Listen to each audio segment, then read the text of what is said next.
Welcome to our channel. Today we how to automate customer service with Zendesk step by step clearly. Start by logging into your Zendesk account. Navigate to the admin panel on the left sidebar. Click on the business rules section. Select triggers from the drop-down menu. Click that add trigger button to create a new trigger. Enter a descriptive name for your trigger in the provided field. Set the conditions that will activate your trigger. For example, you can choose ticket is created as a condition. Next, specify the actions that the trigger will perform. You may want to assign the ticket to a specific agent or group. Consider setting up automated email notifications for the customer.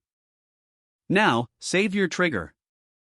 To build workflows, navigate back to the admin panel. In the same business rules section, select Automations. Click on that Add Automation button. Name your automation clearly for easy identification. Set the conditions under which this automation will run. Decide on the actions you want to take place. For instance, you could automatically close tickets after a set period of inactivity. Save your automation once you've configured it. Next, explore the macros feature to automate responses. Go back to the admin panel and select Macros. Click the Add Macro button. Provide a name and detailed description for the macro. Set the actions that the macro will perform when applied.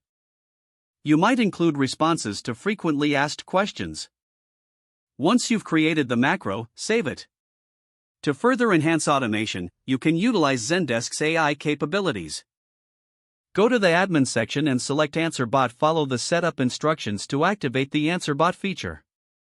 Choose FAQs and support articles for the bot to reference. Don't forget to like this video and subscribe to our channel for more step-by-step tech guides.